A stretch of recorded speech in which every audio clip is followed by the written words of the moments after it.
Hello, welcome back.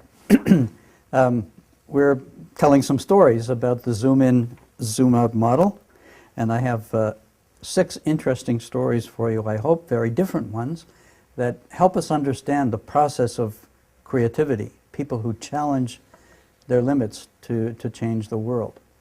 I have a story about an unusual restaurant, about a short story by Scott Fitzgerald, about an old idea that rises from the dead, airships, about a different kind of party, about a northern city in Norway that managed to find a way to bring sunshine to darkness, and about a French bakery shop in America that found a different way to charge people for their products. Very different, but similar thread of creativity through them all. So without further ado, let's get underway. This is the story of Blackout Restaurant, a very unusual restaurant. Don't touch your screen. That's supposed to be there. This is the inside of Blackout Restaurant. Here's the story. For my 67th birthday, my wife, son, and daughter-in-law took me out to dinner. For me, it was an inspiring, almost a life-changing experience. We ate at a restaurant in Jaffa, which is a southern part of the city of Tel Aviv. The restaurant is called Na Lagat, Please Touch.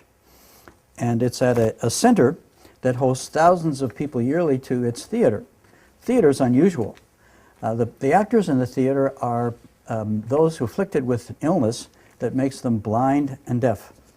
And how in the world, as a director, do you get people to present plays when they cannot hear and cannot see?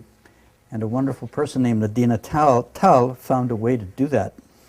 But the restaurant is in this theater center, and it's unusual. So here's our experience. We enter the restaurant, we're greeted by Dalia, our waitress, who's blind. Before we enter, we have to leave our cell phones and our watches and any source of light. We enter the restaurant and it's absolutely pitch black. You literally cannot see your hand in front of your face, and we're guided to our seats by Dalia, who's blind. And Dalia is very unusual. She works at Blackout as a restaurant, a waitress. She works as a guide at a children's museum. She travels the world. She was widowed 5 years ago. She's indomitable. Her guide dog died of cancer.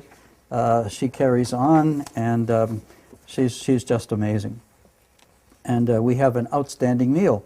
Asparagus and tomato sauce with smoked salmon, salmon stuffed crepes, baked salmon, fresh baked bread, Chardonnay wine, chocolate ice cream, and we eat this in pitch black.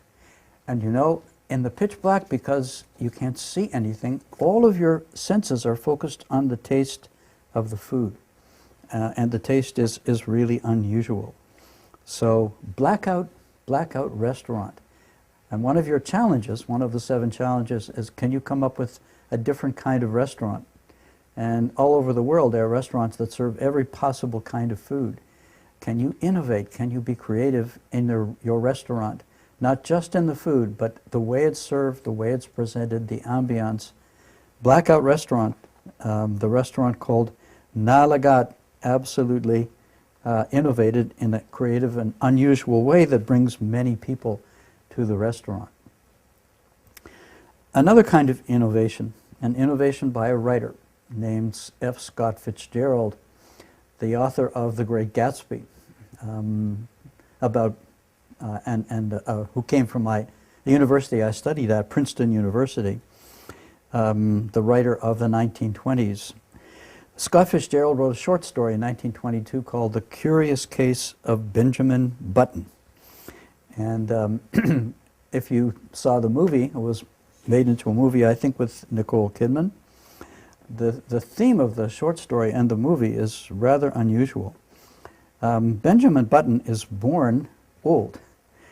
And over time, instead of aging, Benjamin Button becomes younger as the years pass. And he finally becomes a tiny baby and then disappears.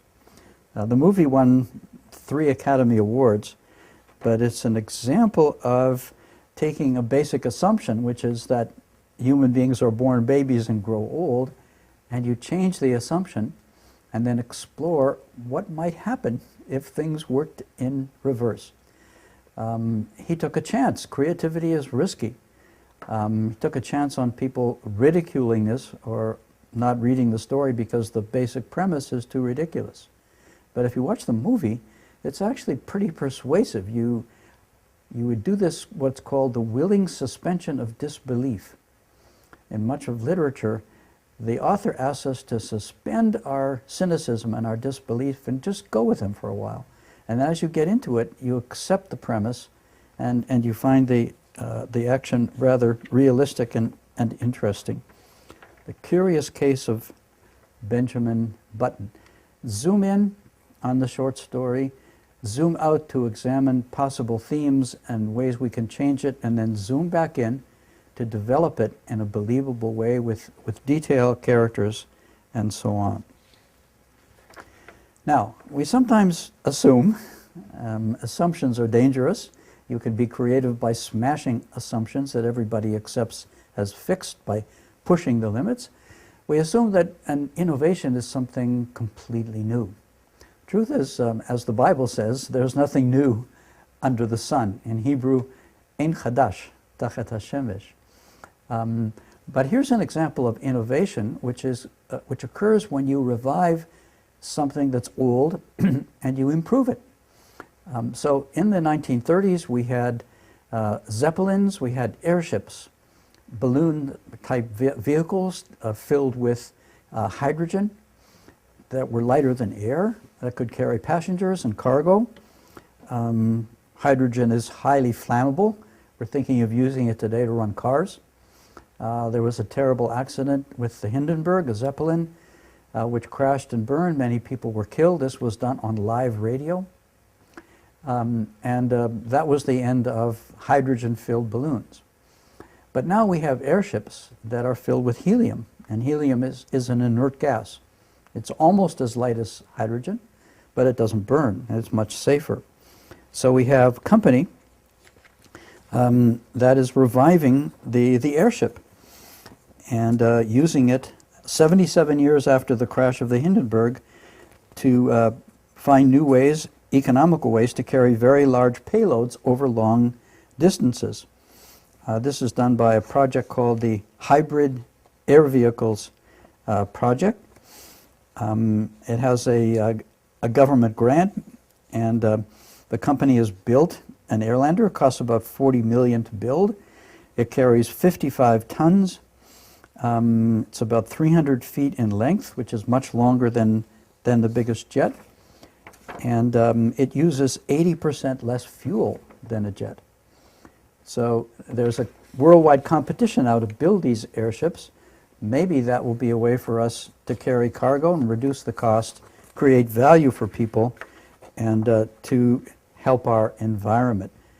One way to be creative is to learn history, to think about old ideas that have disappeared for one reason or another, revive those ideas, improve them, give them a modern design and expression, and that's absolutely creative because you're bringing something new to people who haven't yet experienced it.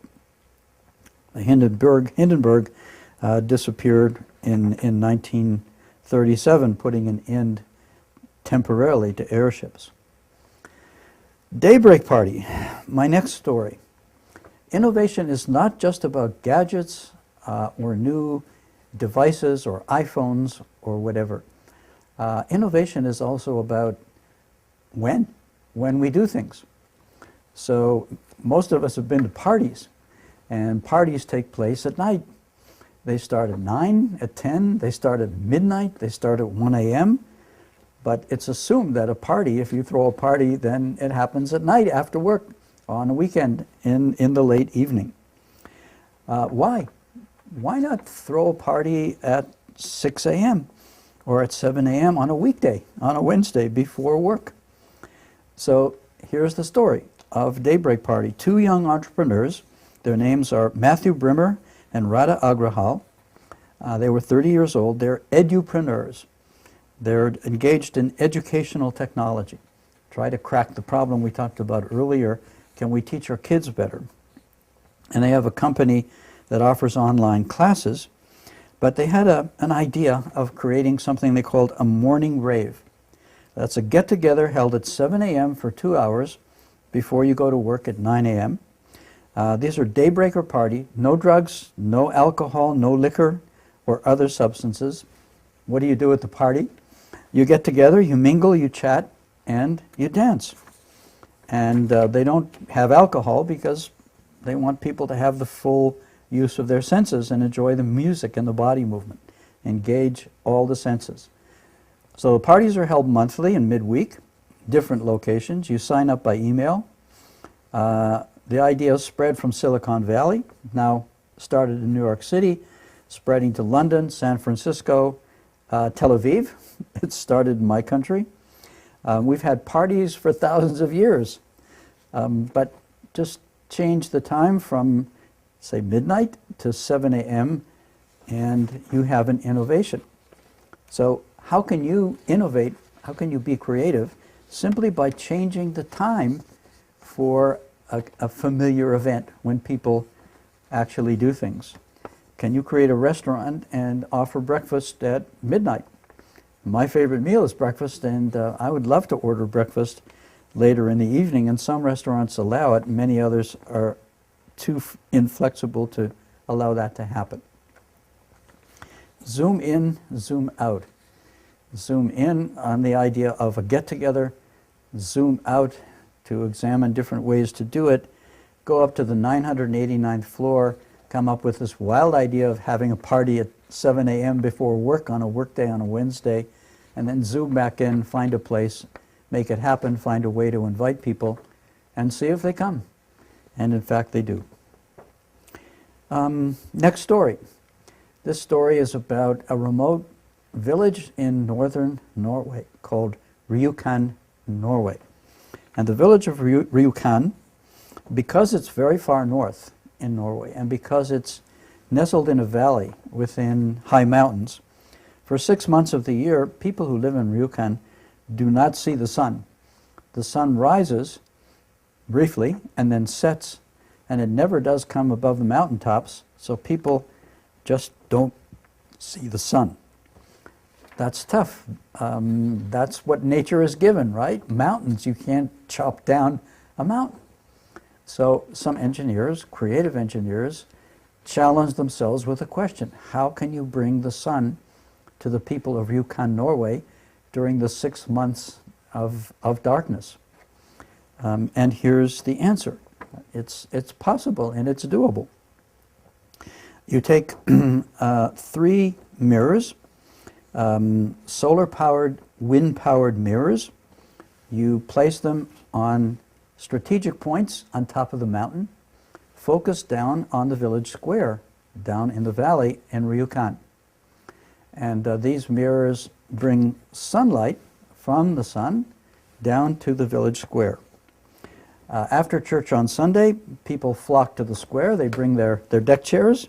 They put the deck chairs down in the village square. They talk to their neighbors. They drink coffee. They chat. They socialize, and they enjoy the sunshine reflected from these mirrors. So we can learn a lot, I think, from Rjukan and these engineers. There's always a solution. This is the theme of this course. Challenge yourself with hard problems. Ask yourself hard questions. And then use your creativity to tackle them and see what you can come up with. Shall we do one more story before we end this session? And then I'd like to tell you about my weird tie.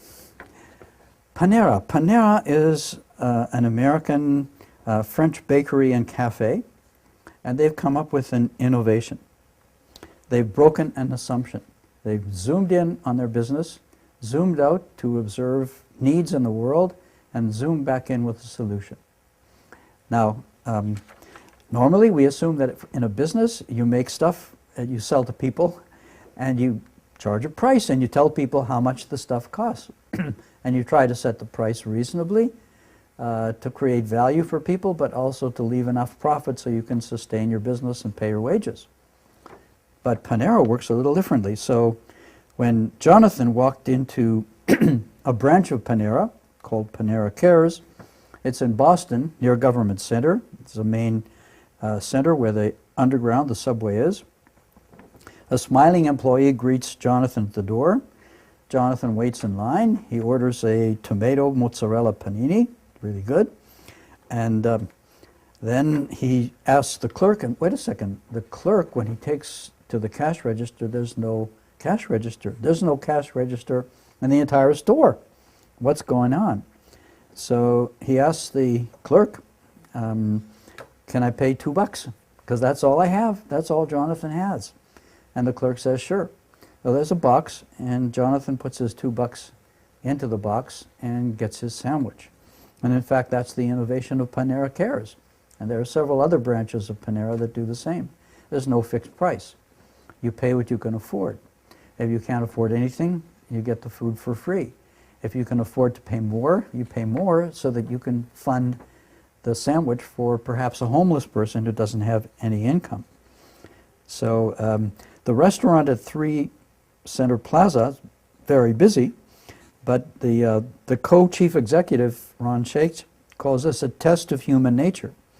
It depends on donations from customers, and people are in fact generous. Now, Panera's gotten a lot of good publicity for this, and they're doing well and doing good at the same time simply by being creative about an assumption. No, you don't have to have a fixed price when you sell food to people. People can decide themselves on the price. The last story, and this story about my rather strange tie. This tie looks like it was scribbled on by some children. I use it when I travel. It gets a lot of reactions. It's created hundreds of conversations with people who notice it. I've even managed to get a smile out of airport security guards at a German airport. If you think that's easy, you try it sometime. So what's the story of this tie? Well, this tie is by Tender Loving Care for the Children of Bellevue. Bellevue is a hospital in Manhattan. This hospital has some sick children. Some people thought it would be nice to try to make life a little better for children in a hospital by providing them with games and toys and movies and music and other things, and it costs money. So we need to raise money. How do we raise money? We ask people for money. That's the conventional way to do things. Can we widen the range of choice? Can we use our creativity? So why not have the children design ties and then make the ties, sell them in Macy's for $12, and then give $6 of the money, $6 of the price to the kids, and use the other $6 to pay the costs of making the ties. And that's where I bought this tie at Macy's, and this is my best tie by far, and it is indeed designed by children. There are other ties like this, and they are a lot more interesting than striped ties. If you wear striped ties, my friend, you are broadcasting to people, I am conventional. I think like everybody. I conform.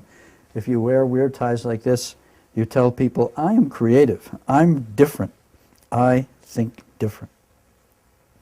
So that ends session 8. That ends some of our stories. I have more stories for you. I look forward to seeing you for our next session and continuing our discussion of the zoom in, zoom out framework.